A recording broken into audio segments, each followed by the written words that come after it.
খুবই ইম্পর্ট্যান্ট হতে পারে এই বিষয়টা আপনার জন্য।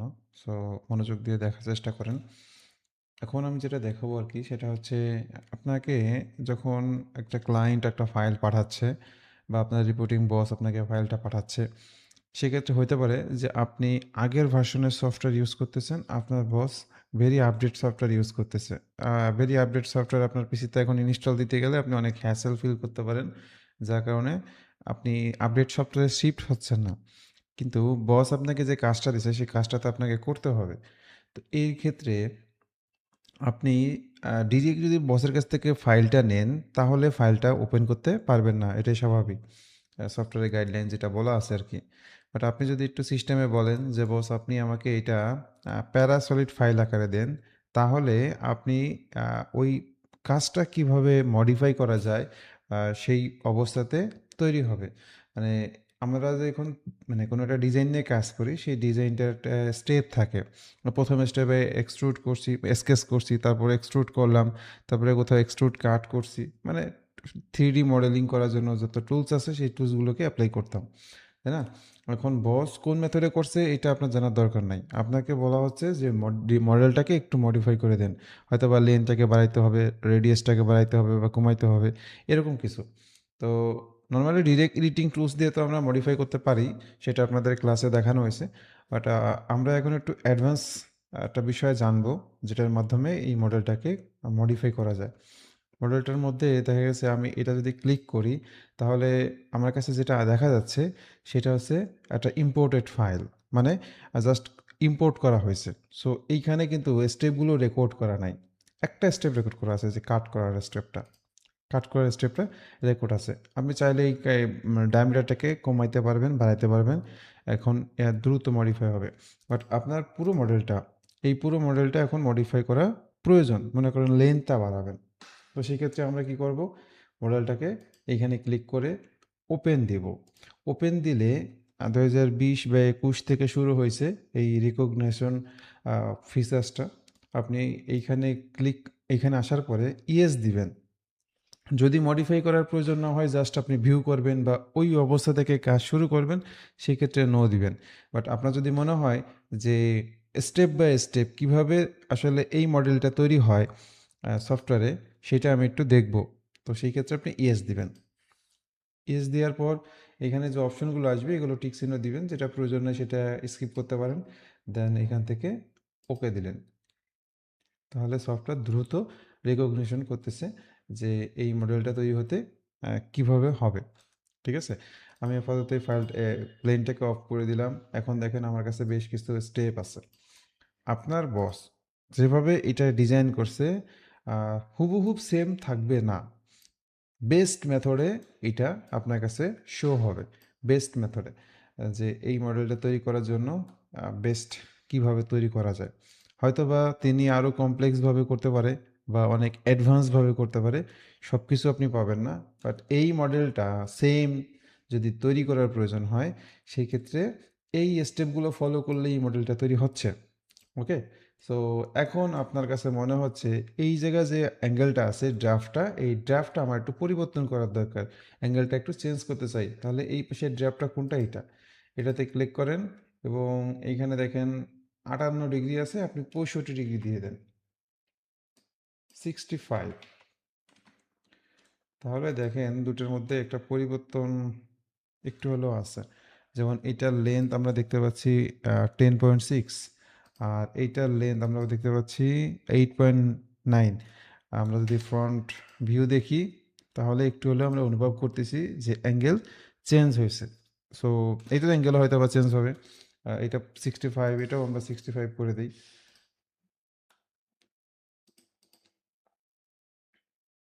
ইয়েস, এইটা 65 ফর এক্সাম্পল। ওকে? সো ২ টা এখন ইকুয়াল হইছে। এবার আপনার কাছে মনে হচ্ছে যে এইটার লেন্থ যা আছে তার থেকে আমার একটু বাড়াইতে হবে। সো ১ম স্টেপেই আমরা ফার্স্ট বেজ লেন্থ নিয়ে কাজ করছি। ধরে নেন, ঠিক আছে? যেহেতু সফটওয়্যার তার মতো করে কনভার্ট করছে। এখন এইটা আসলে তৈরি হইছে কিভাবে? ফিচার্সটা এডিট করে দেখি। ফিচার্সটা এডিট করে দেখতেছি যে স্কেচ থেকে এইদিকে এক্সট্রুড হয়েছে। সো ফিচার্সকে মডিফাই করলে আমার এখন লেন্থ বাড়বে না। লেন্থ বাড়াইতে হলে আমাকে কি করতে হবে? স্কেচকে বাড়াইতে হবে। সো ফিচার্স থেকে আমরা বের হয়ে যেয়ে আমরা এখন দেখতেছি স্কেচে, এবং স্কেচে লেন্থটা বাড়াইতে হবে। সো লেন্থটা কত আছে এটা আগে একটু দেখে নেন। আছে হচ্ছে 6950। ওকে, ওকে, যা আছে তাই থাকুক। আপনার এখন লেন্থ কতটুকু বাড়ানোর দরকার সেইটা এখান থেকে ড্র্যাগ করাটা উত্তম হবে না। ড্র্যাগ করতে গেলে অন্য কোনো একটা পজিশন চেঞ্জ হয়ে যেতে পারে। তো সেই ক্ষেত্রে উত্তম হবে কি, যে আপনি এটাকে অফসেট করেন, চেইন সিলেকশনটাকে অফ করে দেন, অফসেট করেন, এবং কতটুকু প্রয়োজন আপনি মনে করেন 20 পরিমাণ অফসেট করে বাড়াবেন। ওকে, এবার আপনার এখানে যে এক্সটেন্ড টুল আছে এটা দিয়ে বাড়ায় দেন, তাহলে আবার এসে ক্লোজ হয়েছে। সো দেখেন লেন্থটা কিন্তু বড় হয়ে গেছে, এবং আদার্স যেগুলো আছে ওগুলা কিন্তু কেউ ডিফাইন না, সবাই যে যার অবস্থানে রয়েছে। সো কেউ ডিফাইন না, যার কারণে বাকিগুলোর পরিবর্তন হবে না। আর এইখানে আসলে এতটা ছিল না, আমার আগের স্টেপে এইখানে লেন্থ এত ছিল না। কত ছিল এটা আপনাকে আগে একটু দেখে নেওয়ার দরকার ছিল। সো আমি একটু ব্যাক করতেছি।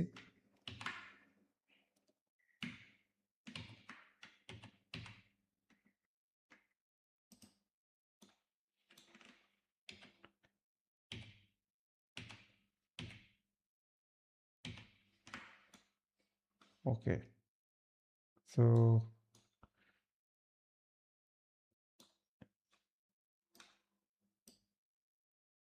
এখান থেকে, ও আচ্ছা, ফুল কাটিং, তার মানে কন্ট্রোল ওয়াই দিয়ে আমরা এখন ব্যাক করতে পারতেছি না, আমরা আবার একটু মডিফাই করি।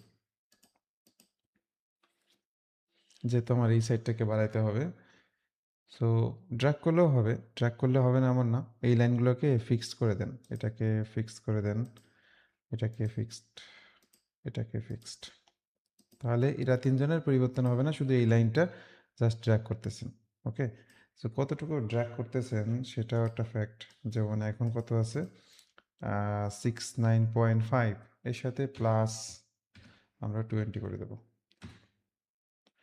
সো এটাতে কি হবে, স্কেল আপ হবে। এটা এটা না করাই বেটার, এটা করা যাবে না। আমরা 69 আছে, সো এটা আমরা আপাতত এটাকে ডিলিট করে দিয়ে এদিক থেকে এখানে একটা মাপ নিয়ে নিই। এখান থেকে এখানের মাপটা সাথে যোগ 25, 20, তাহলে এবার লাইনটা সরে গেছে। সো তারপরও এই জিনিসটা রয়ে যাচ্ছে। এইটা রয়ে যাওয়ার কারণ হচ্ছে এই যে যে কাট করা হয়েছিল, এই কাট করার সময় এই লাইনটা কিন্তু এর সাথে কোলিনিয়ার অবস্থাতে ছিল না, যার কারণে আর কি এরকম অবস্থা। সো আমি এটাকে কোলিনিয়ার রিলেশন দিয়ে দিলাম। তাতে কি হইলো, আমার পুরো জিনিসটা এখান থেকে শিফট হয়ে চলে আসলো বাম পাশে, তাহলে কিন্তু এখানেও ম্যাটেরিয়াল থেকে যাবে। তো এইটাই আর কি বোঝাচ্ছিলাম আপনাদের। এখানে আমরা তিনটাকে ফিক্সড করে দেই, দেন এইটার সাথে এটাকে কোলিনিয়ার করে দিই। আসলে ডিফাইন আর ফুলি ডিফাইন আমরা যে স্কেচ করার সময় দেখাইছিলাম, এইখানে আপনি আসলে বাস্তব একটা এক্সপিরিয়েন্স পাবেন যে ফুলি ডিফাইন না করলে কি সমস্যা, এটা আসলে শিফট হয়। তাহলে এই পাশের কাটটা ঠিক আছে, এই পাশের কাটটা আমাদেরকে আবার ঠিক করতে হবে, নো প্রবলেম। এগুলোকে আমরা ফিক্সড করে দিলাম, এবং এই লাইনটাকে এইটার সাথে কোলিনিয়ার, দেন ওকে। তাহলে কি ঘটলো, আমাদের জিনিসটা বেড়ে গেল। ঠিক আছে। সো প্রশ্ন আসতে পারে যে স্যার আপনি তো শিখাইছেন এইখানে জাস্ট অফসেট করলেই হয়ে যায়, তাহলে আবার এখানে লেন্থ বাড়ানো কি দরকার? আমি তো ডিরেক্ট ডিরেক্ট এডিটিং টুলস থেকে অফসেট করতে পারি। ঠিক আছে, 20 মিলিমিটার প্রয়োজন, আমি 20 মিলিমিটার অফসেট করে দিতে পারি।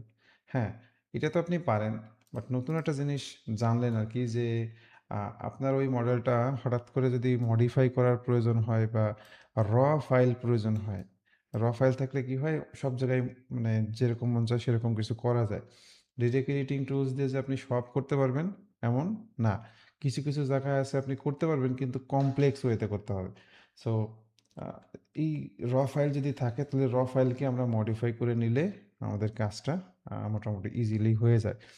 সো ইজি কাজ করার জন্য তো আর আমরা কঠিনভাবে আগাবো না, এই জন্য আপনি এটা শিখে রাখতে পারেন। এখন আমার মনে হচ্ছে যে এই জিনিসটা সেন্টারে হবে। তো সেন্টারে হবে সেটা কিভাবে আমরা ডিফাইন করি? নর্মালি এটার একটা মিডিল পয়েন্ট আছে,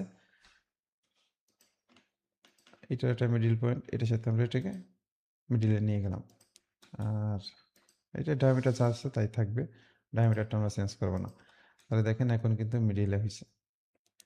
সো রিলেশন অ্যাড করে কাজ করলে সবচেয়ে বেটার।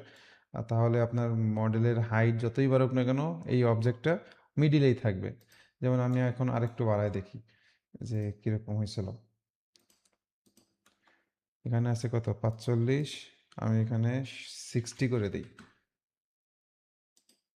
দেখেন তাও এখন সে মডেল মিডিলেই আছে। আমি যদি ওটাকে আরও কমায় দিই, যেমন 10 করে দিই, 10 করে দিলে মনে হয় অনেক কম হয়ে যাবে, 20 করে দিই। তাহলে দেখেন এখনও কিন্তু সেই জিনিসটা মিডিলে আছে। এখন এই যে কাট করার বিষয়টা, এইটাও এখন সুন্দরভাবে কাট হচ্ছে, আমাকে কিন্তু বারবার করা লাগতেছে না। তাহলে আপনি যদি রিলেশনের কাজটা ভালো করে না শিখেন, তখন কিন্তু এটা ফেস করবেন, প্রবলেম ফেস, যে প্যারামেট্রিক মডেলিং তখন সুন্দরভাবে হইতে চাইবে না।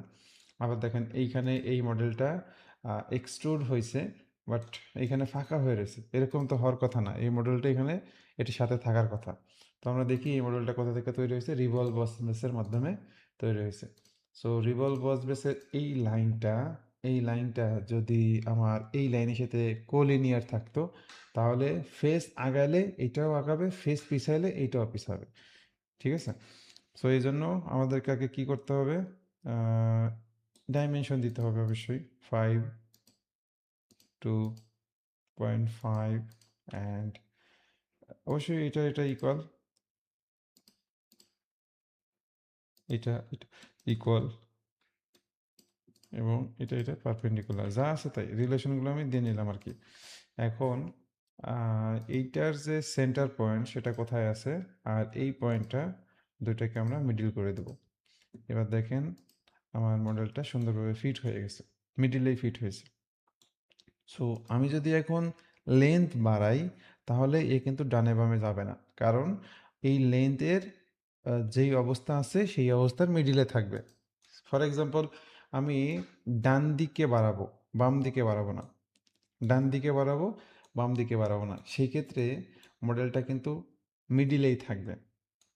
যেমন আপনি যদি এখান থেকে অফসেট করেন, অফসেট করেন, যেমন 2 মিলিমিটার,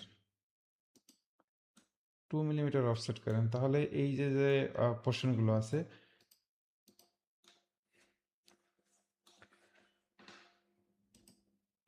হ্যাঁ, তাহলে কি হলো, লেন্থটা এইদিকে বাড়ছে, এটা কি মিডিলে আছে? এটা এখন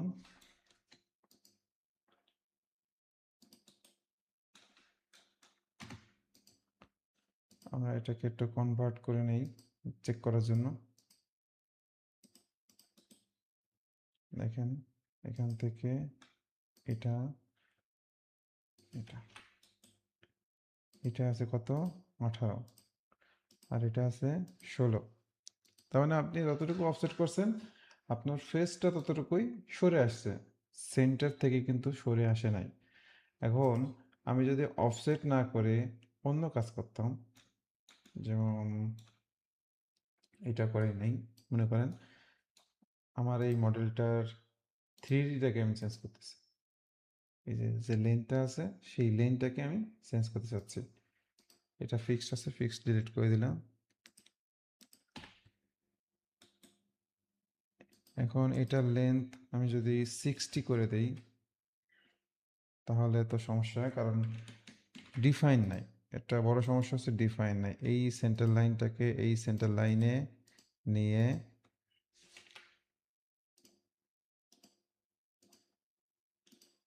ওকে, এবার আমি 60 করলে দুই দিকে বাড়বে, এটা রিলেশন এড করলাম আর কি। তো অবজেক্ট বড় হয়েছে, আদার্স কি হয়েছে পরে দেখি। অবজেক্ট বড় হয়েছে, বাট দেখেন এখন পর্যন্ত সে কিন্তু তার মিডিলেই আছে। এখন 60 তো অনেক বড় ভ্যালু, আমরা 60-তে এত বড় ভ্যালু দেওয়া ঠিক না, আমাদের হয়তো বা 45 থেকে 50 হইতে পারে, তাই না? বা এই যে যে কাট করার বিষয়টা, এইটা ফেল হওয়ার কারণ কি আমরা যদি একটু অ্যানালাইসিস করে দেখি। এইখানে কাটের এডিট স্কেচে যাচ্ছি, এবং এই লাইনটা হওয়া উচিত ছিল এইটার সাথে। তো এটাকে আমরা আপাতত ডাইমেনশন দেই,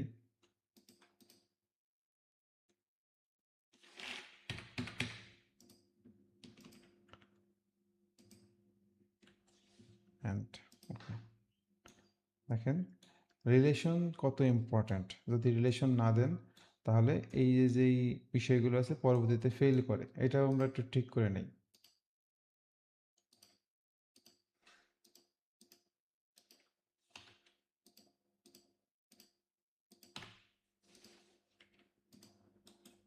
ডাইমেনশন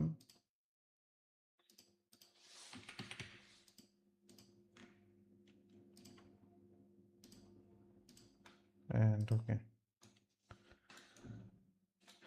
এইবার আপনি যতই চেঞ্জ করেন না কেন কোনো সমস্যা হওয়ার কথা না। লেন্থ এবার আপনি হঠাৎ করে 32 করে দেন, জিনিসটা কমে আসছে। এই পাশের অংশ ফেল করে নাই, এই পাশের অংশ ফেল করে নাই। সো সফটওয়্যার রিকগনিশনের সময় সফটওয়্যার তো ওগুলোকে ফুলি ডিফাইন করে দিবে না, জাস্ট স্টেপগুলোকে রেকর্ড করে দিবে। সো প্রোডাক্ট মডিফিকেশন করার জন্য আপনাকে অবশ্যই বেসিক থেকে অ্যাডভান্স পর্যন্তই জানতে হবে। যদি শুধুমাত্র বেসিক জানেন তাহলে অ্যাডভান্স মডেল ডিজাইন করতে পারবেন না, আবার শুধু অ্যাডভান্স জানেন বেসিক ক্লিয়ার না, সেক্ষেত্রে আপনার ক্ষেত্রে প্রবলেম হবে, আপনি হঠাৎ করে কোনো কিছুকে মডিফাই করতে পারবেন না। সো ডিজাইনারদের ক্ষেত্রে মডিফিকেশন করার এক্সপিরিয়েন্সটা খুব ইম্পর্ট্যান্ট। শুধু ডিজাইন করতে পারেন তাহলে হবে না, কারণ আপনি যেটা ডিজাইন করতেছেন আপনার কাস্টমার সেটা অ্যাকসেপ্ট নাও করতে পারে, করতেও পারে নাও করতে পারে। কাস্টমারের রিকোয়ারমেন্ট চেঞ্জ হইতে পারে, যে আমার এটা করতে বলা হয়েছে, ওকে সমস্যা নেই, আমার এটা এখন এইভাবে মডিফাই করে দেন। তো কাস্টমারের রিকোয়ারমেন্ট যদি আপনি ফিল আপ না করতে পারেন তাহলে আপনার ভ্যালু কিন্তু থাকতেছে না। সো যারা ডিজাইন স্টার্ট করতেছে বর্তমান মার্কেট প্লেসে আমরা দেখতেছি সবাই ডিজাইনার হইতে পারতেছে না, বা সবাই সব জায়গায় ভ্যালু পাচ্ছে না বা জব পাচ্ছে না। এইটাও একটা মেইন কারণ, যে আপনি শুধু ডিজাইন করতেই পারেন কিন্তু ডিজাইনটাকে মডিফাই করতে পারেন না। সো প্রফেশনাল ডিজাইনার ভ্যালুটা এই জায়গায় বেশি। ওকে। সো আমরা আর কথা না বাড়াই, এতক্ষণ ধরে যা দেখলাম আর কি, এই জিনিসগুলো আপনারা খুব গুরুত্ব সহকারে যদি দেখে সামনের দিকে আগান, আশা করি আপনাদের পরবর্তী স্টেপগুলো সহজ হবে। মানে কি বললাম আপনাদেরকে শুরুতে, যে আপনার বস আপনাকে একটা ফাইল দিচ্ছে, সেই ফাইলটা আপনার কাছে আসছে, বাট ওই ফাইলটাকে আপনি ওপেন করতে পারতেছেন না। তখন বসরা বললেন যে বস আপনি আমাকে প্যারাসলিড আকারে ফাইলটা দেন। প্যারাসলিড কি জিনিস? যে এইখানে যে সেভ অ্যাসে গেলে আমরা দেখতে পাবো সেভ করার বেশ কিছু অপশন আছে, তার মধ্যে এই যে প্যারাসলিড। এখন প্যারাসলিড হিসাবে আমি আপাতত একটা জায়গায় সেভ করি, মনে করেন মিউজিকের মধ্যেই আমি সেভ করতেছি। ওকে। সো এখন সেভ করলাম, এইখানে আমার যে স্টেপগুলো আছে আমি ওই ফাইলটা যদি এখন ওপেন করি ওই রেকর্ডগুলো পাবো না। মিউজিক, এই যে দেখেন ফাইলটা ওপেন হবে, ফাইলটা ওপেন হয়েছে এরকম আকারে। আর যদি আপনি রিকগনিশন দিতেন তাহলে ফাইলটা আবার আপনাকে মডিফাই অবস্থাতে নিয়ে আসতো। 100% আনবে না, বাট সফটওয়্যার তার অনুযায়ী বেস্ট মেথডে এটাকে ডিজাইন করার জন্য যেভাবে হওয়ার সেভাবে হবে। যেমন দেখেন আমি আবার করে দেখাই। আহ,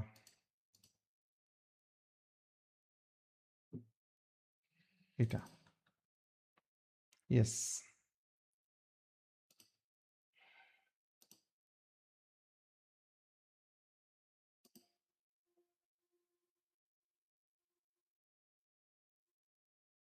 আপনাকে এখন কি ওই ফাইলটাই ওপেন করে দিছে, ওই ফাইলটা ওপেন করে দিছে এবং এখানে নতুন একটা স্টেপ রেকর্ড করছে। আগেরবার মানে এখানে ডিরেক্ট একটা এক্সট্রুড কাট ছিল, বাট সফটওয়্যার এখন বলতেছে যে এটা এক্সট্রুড কাটের চাইতে আরেকটা বেস্ট মেথড আছে, যেটা হচ্ছে আপনার হোল হুইজার্ড। হোল হুইজার্ড এইটা। তো এই যে যে একটা নতুন বিষয়, যেটা কিনা আসলে একটা হোল ক্রিয়েট করার জন্য এটা সবচেয়ে বেস্ট। সো এটা হয়তো বা বিগিনাররা জানে না। যারা আসলে এই কাজগুলো শিখছে ভালো করে, বেসিকটা ভালো করে ক্লিয়ার করছে, তার কাছে এই বিষয়টা মডিফাই করা কোনো ব্যাপার না। যেমন সে এখানে যাবে, এখানে এডিট করার পর তার যদি ডায়ামিটার চেঞ্জ করা লাগে ডায়ামিটার চেঞ্জ করবে, যেমন 25.4 আছে মিলিমিটারে। ওকে, আমরা এখন 20 করে দিচ্ছি, তাহলে কি মডিফাই হয়ে গেল, লাইভ মডিফাই হচ্ছে। ঠিক আছে? সো এই জন্য আমার কাছে মনে হয় এই জিনিসটা আপনাদের প্রত্যেকেরই প্রয়োজন। সো আ শুধু দেখলে হবে না, প্র্যাকটিস করতে হয়। যেভাবে বলছি, আপনি একটা ফাইলকে আ ডিজাইন করবেন। সেটা এই ফাইলে হইতে হবে এমন না। যেকোনো একটা ফাইল ডিজাইন করবেন। ডিজাইন করার পর সেটাকে সেভ করবেন কিসে?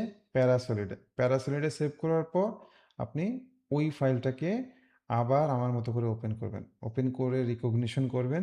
দেখবেন যে সেটা মডিফাই হচ্ছে কিনা। ওকে?